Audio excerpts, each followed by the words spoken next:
I'm really pleased to be joined by Jim Muehlhausen today. So a big welcome to you, Jim, and thank you for joining. Oh, you bet, Tony. Glad to be here. Jim is a business coach and author who has created the half-retire blueprint for business owners.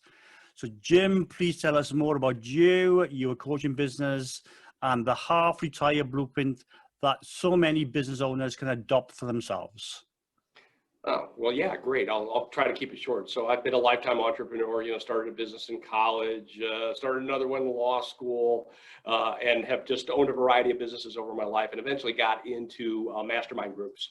And over the course of that, I've done, I think, 11,000 and counting one-on-one session with business owners and met a lot more than that, tens of thousands, traveling around doing speeches on one of my 3 books.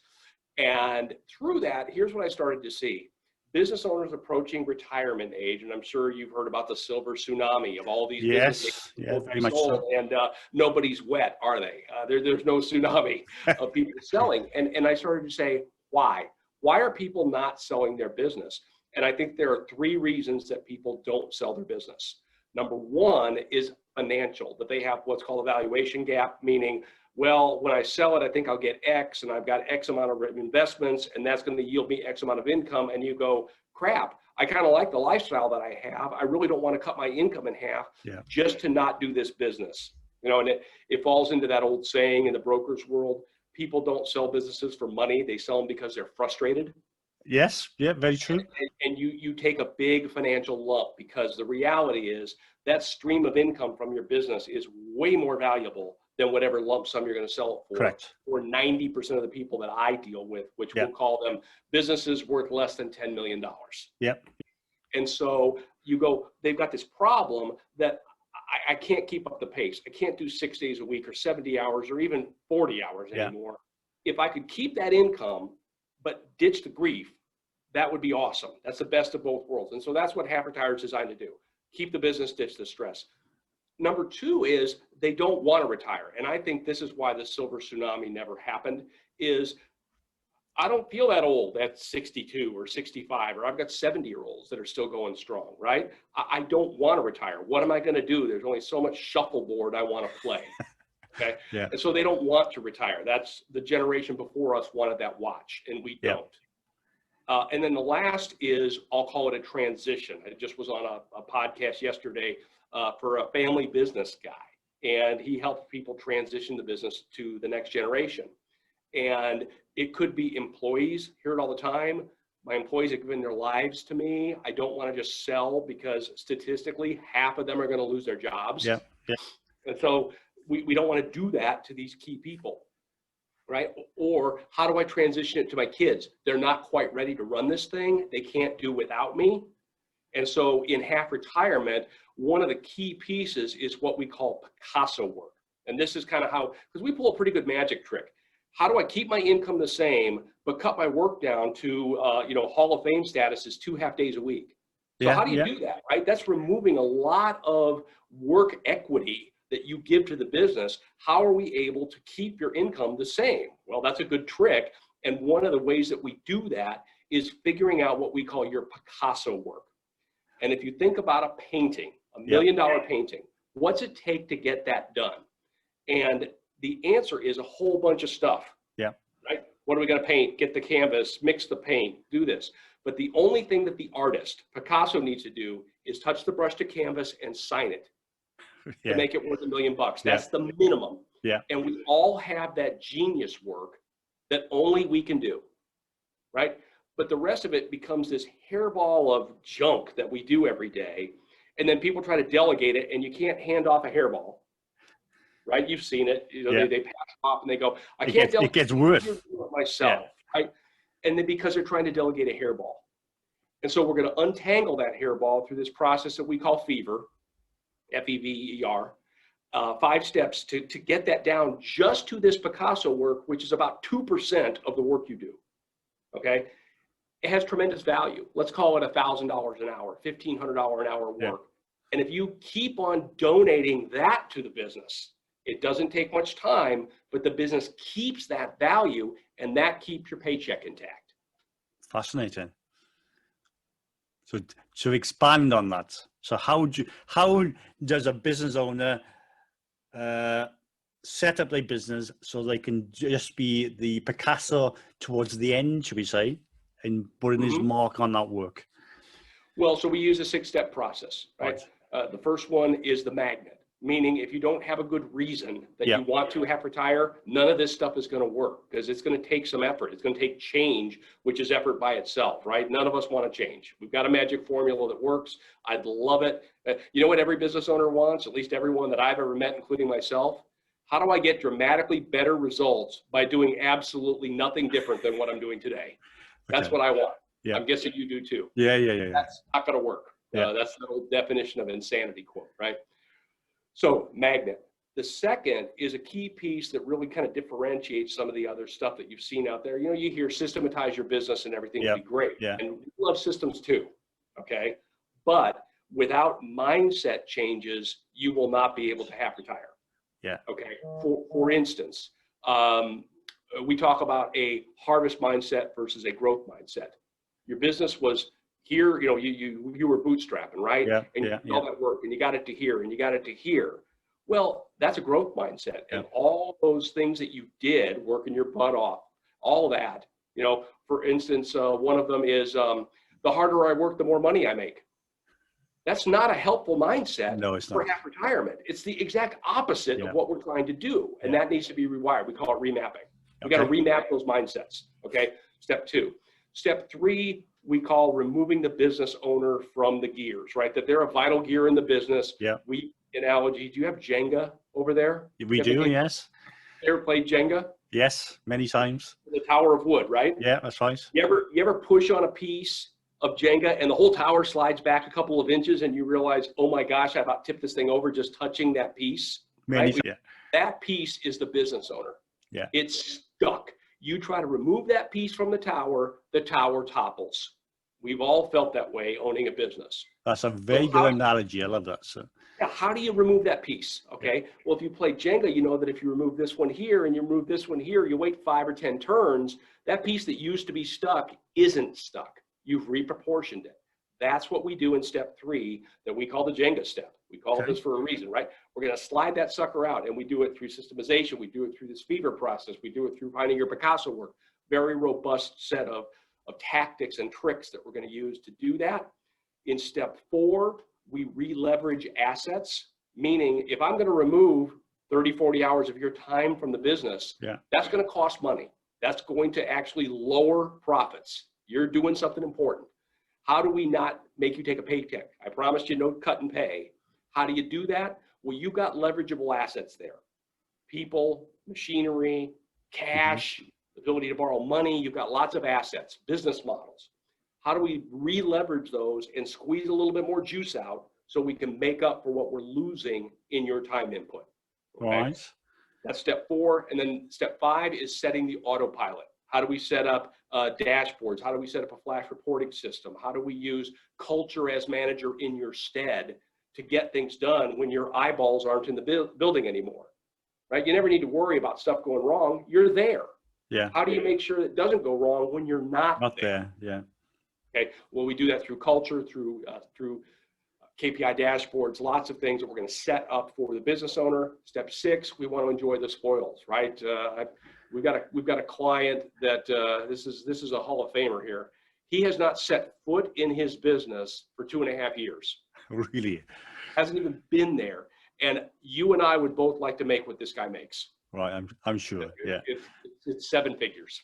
7 figures. It never has to show up, and it's not some huge conglomerate. It's a big company, but it's not that big. But he's done a good job, right? He's done a good job, setting it up. It's amazing some of the things that we've seen people accomplish. And then, of course, the good news is, imagine if you do all this, right? So let's take business A versus business B. Business A. So the business I bought in law school was a muffler shop. It's called Meineke Discount Mufflers. It's the 2nd largest chain here. Okay. Actually, it was got bought by a British company, GKN, back when I was a franchisee. And so I ended up with several stores. That's why I never practiced law, as I had this business that was doing well. But when I graduated law school, it went from a hobby to, do I really want to do this for a living? Despite making money, I said, you know what? I can't get this place to run well. You could see the sales drop when I wasn't physically there. Yeah. Literally, you could see a chart when it was law school exams. It'd go boom, and then I'd be back, and it'd go like this. And you go, I don't want to do this, right? I was frustrated. And so I sold that nice stream of income for 3x, which is pretty standard here in the States. Yeah. And you go, I should have half retired at 26. I'd be a lot wealthier if I did that. But imagine selling that business for 3x earnings back then. But imagine I did all the things that we're talking about. Yeah. I now don't need to be there. Yeah. And there's another franchisee in town that owns almost all of them now. He owns 11 of them. He doesn't go to work. I mean, he has a general manager. He's got good managers at the store. You know, the guy came from Coca-Cola, and he always wanted to set it up so he wasn't integral when even he had just had one store. He ran it differently than we did. We were running to maximize profit for ourselves. He was running it to set up something that would run forever, and he did a better job. You know, he's well beyond half retired and has been for a decade, and makes an enviable income from a business. But imagine he wanted to sell his stores what he would get versus what I got. Yeah. Yeah. He's got a money-making machine. Exactly. Much closer to a public company. Yeah. I had a modified job that we'll call a business. Yeah, but isn't that the case for the majority of business owners? It's a job by another name. You have to go. Obviously, you have to go there to make that business work and to earn a living. But this blueprint sounds like the ideal strategy for every single business person out there. Well, I'd love it if a smart financial guy like you would run this math for me, because it may be over my head. It's been a long time since I was a CPA. But I can see it straight away. I mean, as soon as you've mentioned that to me, it's something that every business owner should take note of and find out more of this. Well, so let me just throw random numbers at you. So let's say that I make $500,000 in my business. Yeah. Okay. The value of my job that I perform is not $500,000. Correct. Right. So let's just say I could go get a Harvard grad to do my job. Everyone goes, no one could do my job. And I'm like, hogwash. You didn't come out of the womb knowing how to do this. You learned it. Yeah. You're just smart and motivated and all of that. And, you know, let's go hire a really smart person from Oxford or Harvard or something to do your job for $250K. I'll bet they can come pretty close after 6 months. Yeah. Right. So now we're going to pay $250 for the value of your job, which means that we can sell that job for 3x. Correct. 250 times 3. Yeah. But the 250 that is really business income, or what we call equity income. We want to move from hard-earned income to equity income. I say you get a 10x on that equity income. Yeah, I would agree with that. You know, and so that's where, if you have retire, and I remind people, not only are you going to extend, you know, your retirement in a palatable fashion, which I'm sure you can see the effect. I think we've run the numbers at, say, 300K. A business owner that makes 300K that half retires for 5 years adds about $1.3 million to their net worth. Yeah. That's pretty significant. You make more than that, that number is going to keep on going up. But the other part that we really don't want to put in the calculation, but should, is how much more do they get for the business 5 years later? Right now, I got a business that runs on autopilot versus this little bit of a train wreck that I have to show up at every day today. Yeah. Well, you're going to get more money for the business too, and that could be another $1 million. This is very much down to having, as you mentioned earlier, the right mindset to think differently. But also, what I can see of it, the sooner you put this into place, the better. You don't have to wait until your 60s. You can do this as soon as you've got a business that is working, and you can systemize it and you can transform it so that it does run on as automatic pilot as possible. But this time frame is not just for people in their 60s, for example. You can do this. If you can set a business up in your 20s or 30s, you can do this for the rest of your life. Yeah, don't make the same mistake I did. Yeah, we've all done that. You don't want to sell your golden goose. You want to just keep getting the eggs. Yeah. You don't want to sell the golden goose unless there's a reason. I mean, I had a client that, you know, had a software company that had, he would come to group. He was in my group, and he'd be like, I just don't want to do this anymore. I don't want to do this. And he was not even 40. in a nice business, a very enviable income, lived down the street from football players on our NFL team, you'd see them walking their dogs. He had a good business. I'm like, why would you sell this stream of income? And he just didn't want to do it anymore. And his main cause of stress was he had one very large Fortune 500 customer that was 80% of his business. Right, okay. And he just felt like he was just teetering all the time of, what if I lose this? What if I lose this? What if I lose this? And we were able to find a buyer that was able to take that fairly big wart, and they did end up losing that account about 3 years later. So that price looks pretty good right now, because without that business, he wouldn't have got what he got. But compared to his income stream, it was a lousy deal. It was several $1 million, that he got. But in that situation, half retirement isn't for everybody. No, it's, and as you know, some people, many business owners, in fact, think of their business very much as their baby, if you like, and they just don't want to let go of that in any shape or form. That's a mindset issue. Yeah. My business is my baby is on the list of 37 mindsets that are potentially problems. But think of all the blood, sweat, and tears you put into turning this from nothing to where it's at. Yeah. It's funny. I wrote an article on LinkedIn called "Hey Idiot, Delegate." It's not what you think, because I did a little research. I said, why is it so hard to delegate, right? Because that's what everybody tells us. Listen, entrepreneurs, you're messed up in the head. This is so simple. Delegate, and here's what all the things say. 1, decide to delegate. 2, find a person to delegate to. 3, follow up with them a little bit. 4, problem solved. I've never seen that work, ever. I've never seen that system because here's what I figured out. And the article was basically a slam on traditional delegation. Maybe at a corporation that works, but it doesn't work for us because it focuses on who. And this is a trap. We actually banned the word delegation from Half Retire because it's a trap. Delegation is not the answer. We call it offloading. You need to get rid of work. But for instance, one of the letters in Fever is eliminate. Do you need to have a sales meeting every week, or can you have it every other week? Could you have it once a month? Could you just not do it? Can you live without this report? Whatever it would be. There's some, it's not a ton, but you can just eliminate stuff and it doesn't need to be delegated. Firing customers, for instance, is a move a lot of people aren't willing to make, but there are certain situations, let's call it 10% of the people, that you can radically change your business by firing customers. And if you don't believe me, think back to the last recession. Think back to 2008. Yeah. Remember how well your business ran? You were bitching about sales, right? You were complaining, crap, sales are lousy. But remember how well your business ran when you involuntarily lost some sales, right? You cut all the bad people, right? You eliminated bad customers, and your business ran like a Swiss watch. Same thing, that sometimes firing a problem customer or a marginally profitable customer can make a big difference, because people forget sales don't drive cost, transactions do. I think it's true. I don't know where I've read this, but I think it's true to say that often your marginally profitable clients or problematic clients often takes up far much more time.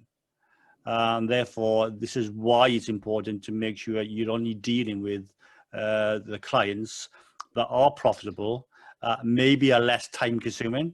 So that makes your business much easier to run as well. So you don't want to be wasting lots of time on customers or clients where they are not making you a profit or they're taking up too much of your time. Yeah, we rank them on 15 criteria. Yeah.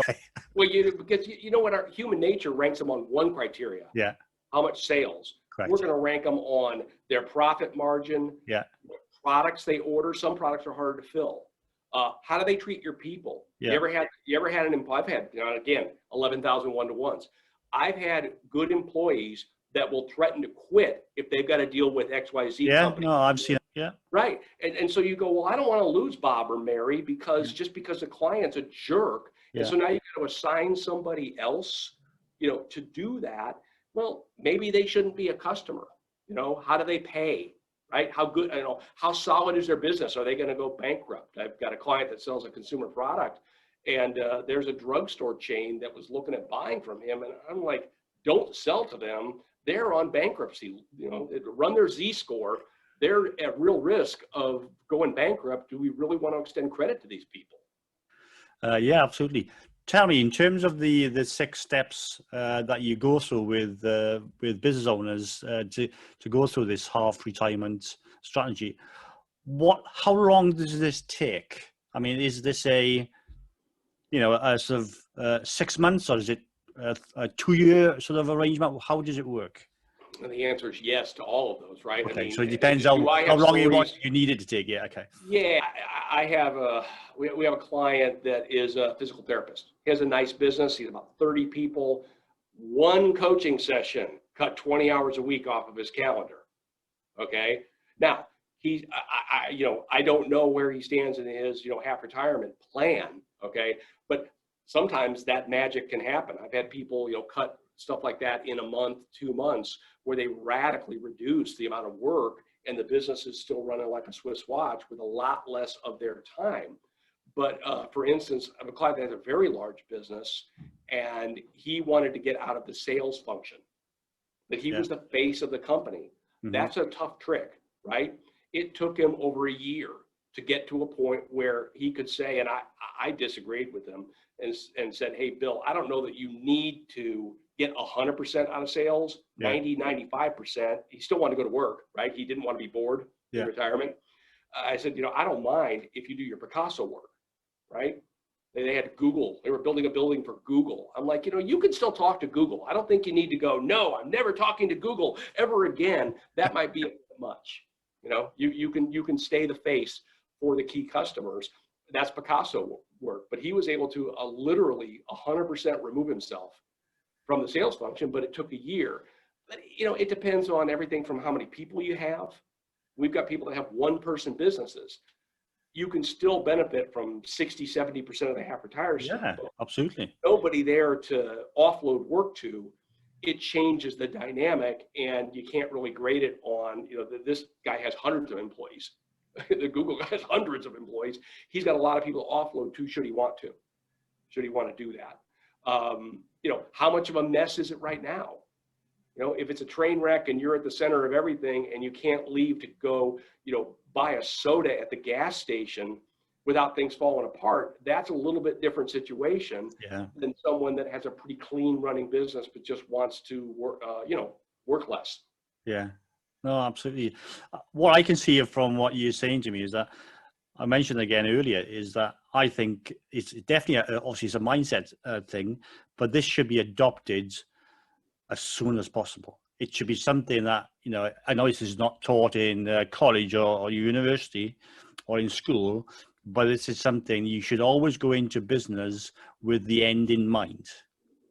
And if you can do that, this is very much part of part of your building blocks is how to structure the business so you can half retire. It's not solely reliant on you, which many businesses are. So you can have the best of both of those. You can have the income, you can have the lifestyle outside of work, outside of the business.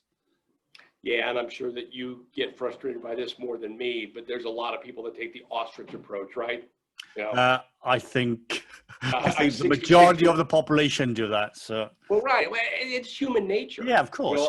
There was I remember reading an article on CNN about a woman that in 2008 was just taking her retirement statements and throwing them on a shelf because she didn't want to open them up. And I'm like, ditto, right? You just didn't want to deal with it. And that's what people do, right? I don't want to deal with this. I'll put my head in the sand. Maybe the problem will go away. It won't. It's no different than saving early for your retirement. The problem never goes away. You're just kicking the can down the road, that's all. Yeah, and it's a shame. I sometimes talk to 70-year-olds that are working 65 hours a week and traveling 6 days a week, and you go, how much longer do you think that you can keep doing that? I mean, kudos to you, and they've got a nice business and a nice income, but it's that I don't want to sacrifice my lifestyle. On the podcast yesterday, he quoted a stat that I was like, I don't agree with that at all. He said, well, most people can live on 60% of their current income in retirement. And I'm like, well, don't be putting me on that list because I don't want to live on 60% of what I'm making now. Well, often the opposite is true because you want to do more things. If you've got more time, then to do the things that you want to do will take money. And as a result of that, it's often, certainly in the early stages anyway, it takes more money than what you were currently been earning.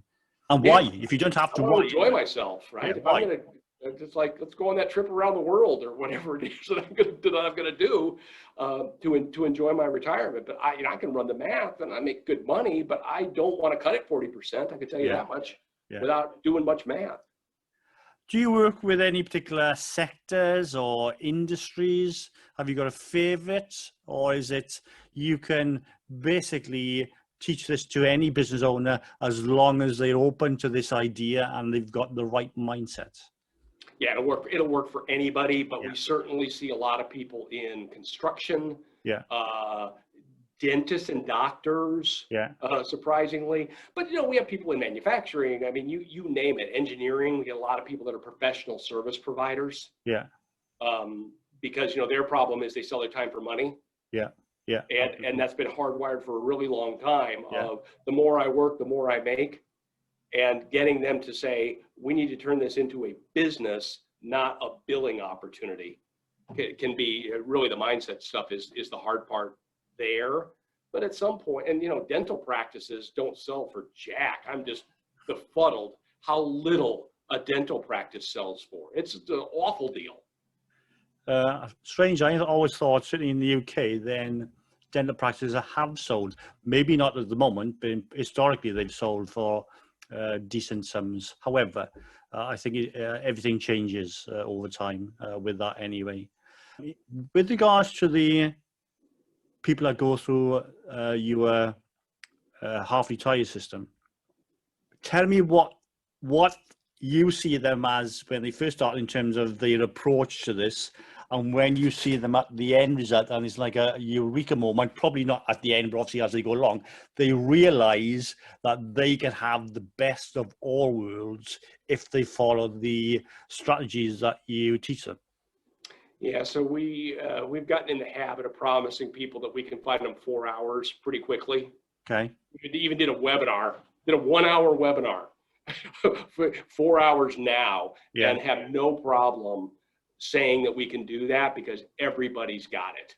And there's, I got enough tricks in the bag that we can always find 4 hours. And the reason that we want to do that, sometimes we joke about that being 1/10 retirement, right? 10% of a week, is momentum to what you said. If all of a sudden, we're not going to get many of those phone calls with the physical therapist where it's like, hey, there's 20 hours if you just do this. And he goes, holy crap, you're right. Let's start doing that immediately. Yay. Those are great. But that wouldn't work for me. It wouldn't work in my business. You couldn't cut 20 hours, based upon one thing. I have a hairball, I have too many different things that I do. And the part that everybody forgets about delegating is scale makes it easy. Yes, no, absolutely. Gee, I travel all the time, and it could take somebody 20 hours a week to just manage my travel schedule. Yeah, yeah. Well, that's easy to delegate. Try delegate something that takes 5 hours or 5 minutes every other week. Yeah, yeah. We all have that work. 5 minutes every other week.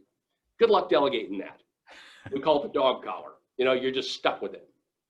But can we restructure the system? Can we eliminate? Can we bulk it up? How do you do it? But one of the ways, and they always think it's a person. The answer is Susie. I'm just going to hire Susie, and she's going to be able to handle this inordinate amount of variety that I can handle. And I go, I'm going to bet against Susie. I'm sure she's smart, okay? But it tends to be an entrepreneurial type person that can do that. Yeah. And Susie works for me, which means she's a job person, not an entrepreneur. So therefore, I have this disconnect of she's probably not going to want as much variety as I will put up with. Yeah. Which means it's hard to delegate. Yeah. There's no better feeling for me when I'm advising my clients and showing them that they can fully retire maybe 5-10 years earlier than what they planned. What pleasure do you get out of when you see your customers or your clients going through this process? Well, it could be anything, right? I mean, it's I have a client that started, and he said, my doctor said my business is costing me heartbeats, quote unquote. Okay. Yeah. And we have him doing whatever, when you're in CEO emeritus status, Yeah. right? You're doing the work you like, you're not doing the work you don't like. Yeah. And I'll tell you what, it's hard for us to go there, right? Yeah. I guarantee you have work that if I said the world is your oyster Yeah. and there's no impediment whatsoever to not doing stuff, you would have a list of stuff that you don't like to do. Me too. Yeah, I'm sure you do. So paperwork. Yeah, anything, right? And then you go, well, why do you do it? Well, because I have a business to run and it just needs to get done. And so we're pretty good at just taking that on and not bitching about it. Yeah. We just do it. Yeah. But what if you could get it done? What if there was another way to get that done? So the opportunity to see people not have to stress about their retirement, that's the biggest one. That first group where they've got that gap and all of a sudden, that pit in their stomach goes away. Yeah. Oh my gosh, I am going to be okay. It's a great feeling.